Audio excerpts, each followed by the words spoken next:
Hey, what's up guys? Prepared Survivalist. We are looking at some Condor knives today, and I want to show you some of the different knife designs they offer, models, and some of the mods that I've done here. So we've got the Condor Bushcraft, the Kephart, the Bushlore, and the Woodlaw. And these three were actually made from knife blanks, which they sell on a number of websites like Amazon and Walmart.com. And I basically had to make custom handles and sheaths for those. And then the only one that I bought just stock is the Condor Bushcraft, and you can see the sheath that it comes with, which is the renowned Condor leather sheath. Pretty nice sheath. These are all leather, by the way. And there's going to be a major difference between this particular knife and the other three. Now this one obviously comes with the sheath that all Condor knives come with for the most part. And then it has the wood handle, brass pins, or copper maybe, and then it has a black coating on the flat portion of the blade. And the other knives have wood handles as well. On this Kephart, what I've done is I found a tent stake in the woods made out of metal. I think it was steel. And then I put two steel pins in on the ends here, and then a wood pin in the middle, a dowel. And this piece of wood I actually found out in the woods. It was oak. And then this section I used from a piece of salvaged wood, which I also believe is oak. But I realized it was a lot easier to take actual like lumber that was already flat on one side rather than taking a round log and trying to flatten one edge, because I don't have like a belt sander and a lot of the power tools you need. So really the only power tool I have is a Dremel. And then on the edge I did a force patina, or a cold bluing with birchwood casey. And then this knife is the Condor Bushlore, and I did all metal pins throughout. And the handle, it's not exactly symmetrical, but it doesn't really need to be, because it's going in your hand and it's just kind of what feels good to you. I made it a little beefier than what you'd normally get with a standard stock Bushlore. And then I used some wood stain. This handle was made out of all oak that I just harvested from the woods. So I did that from scratch. That was quite a bit of work. And also have the force patina on the blade there. That came out pretty good. These knife blanks, they actually come with some sort of, they don't have this black coating, and I'll show you this the last one here, the Woodlaw. And I made these sheaths, I'll show you them here in a second, so that the knife can basically just pull out and you don't have to undo the snap every time.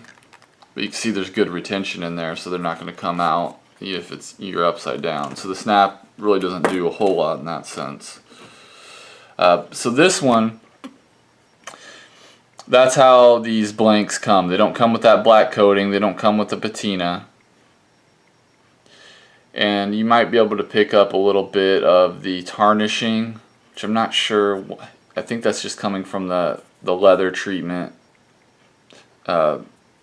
stuff inside the sheath, because these sheaths were just made recently and they're still kind of wet, and those chemicals kind of leach out.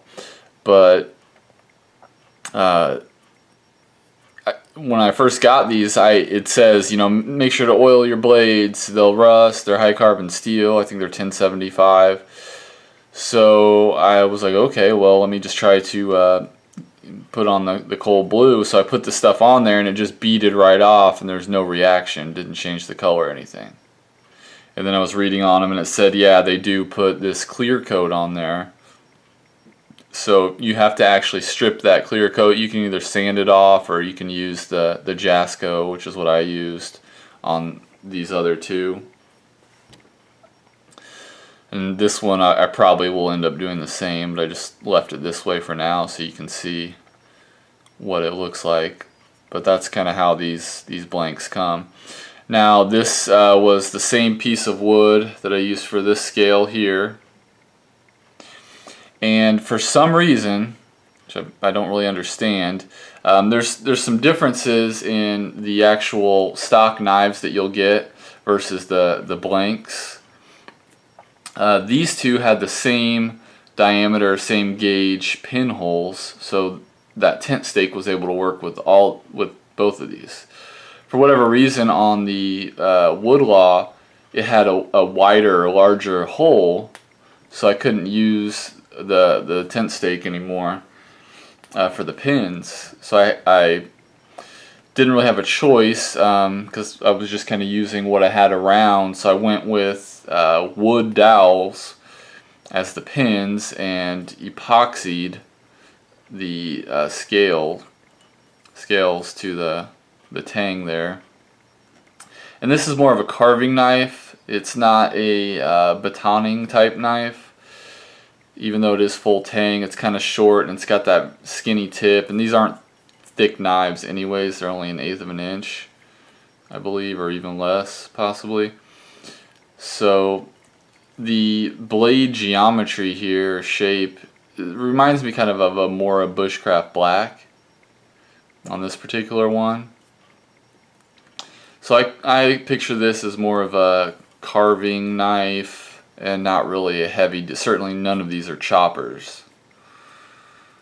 And then the scales, the grain of the wood went horizontal instead of vertically, just to kind of mix it up, make things different.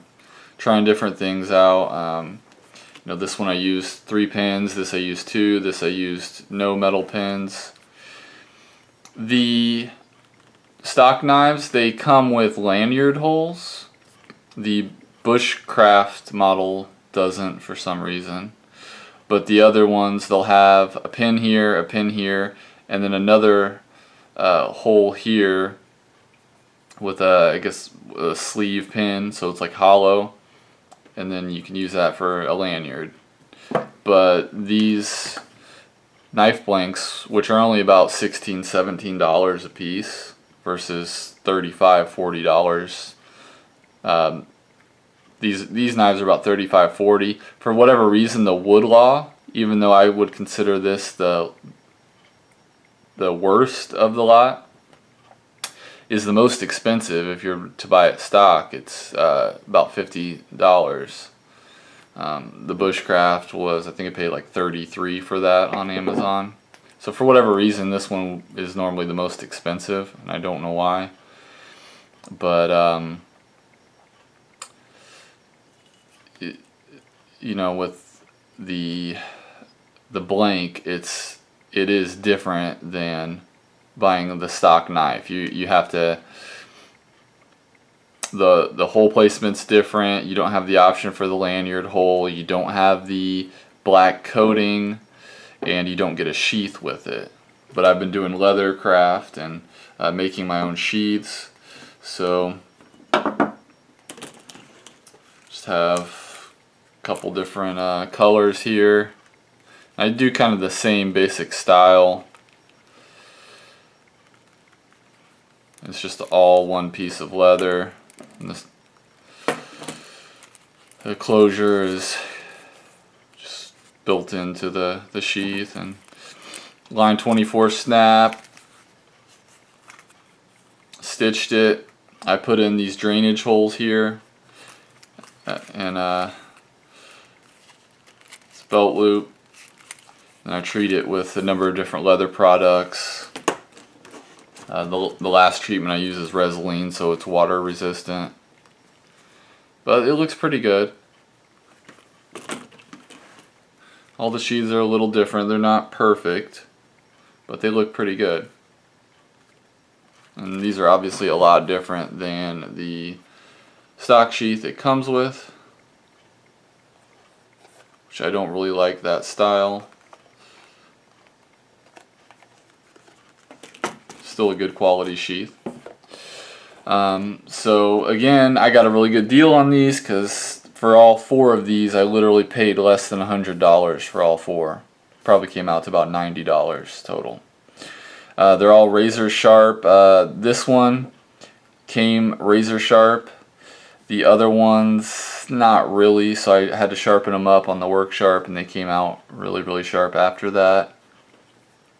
Haven't really had much of a chance to use them because I just got them, but they're pretty cool. The one thing that I don't like about these two is that they don't have any type of guard or choil or anything here, finger guard to block your finger from going up the blade. So if you like drop the knife or it's slipped or your finger goes up, you're gonna get cut, which is kind of dangerous to me. So you got to be careful with that. But you know, the blade is right next to the handle, so you can really choke up on that and really get good leverage by carving right next to your hand, getting good leverage. But then at the same time, this Bushlore, this is probably my favorite just because the handle is kind of like the Becker's. If you know that handle design, it's got the palm swell and then some kind of a dip on each end that allows your hand to really get in there, and that's not coming out at all. And then I also like the rounded belly. Kind of reminds me of a Jesmic knife. It's not as accentuated, that belly, but it's very round. And then with the Kephart, it does have that finger guard. It tapers in, it gets narrow, and the way I designed the handle, it indexes like pretty much any way you hold it. So you carve like this, you know, any way you grab it, that's going to fit into your hand really nice.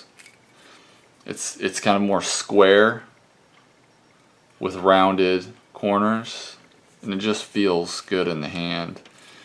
And that's this. They say that this style blade, it's very simple, but they say it's good for bushcraft. You got that spear point. It's very symmetrical, right down the center line, and a nice straight edge there. So this one, I have a feeling I'm really gonna like. Just kind of going over all the details I can think of. On the Woodlaw, the stock knife, it actually comes with the end of the tang exposed as like a pommel, I guess, exposed pommel for breaking stuff or whatever you want to do with it.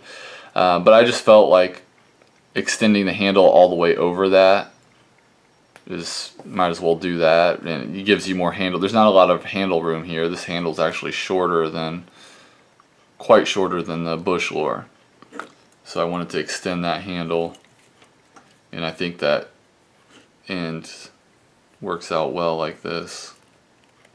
Feels really good in the hand though. Okay, so that's it on this one, guys. Just wanted to show you these knives and what I've been up to lately. And that's the Condor Bushcraft, Kephart, Bushlore, and Woodlaw. So make sure to like, comment, subscribe, and thanks for watching.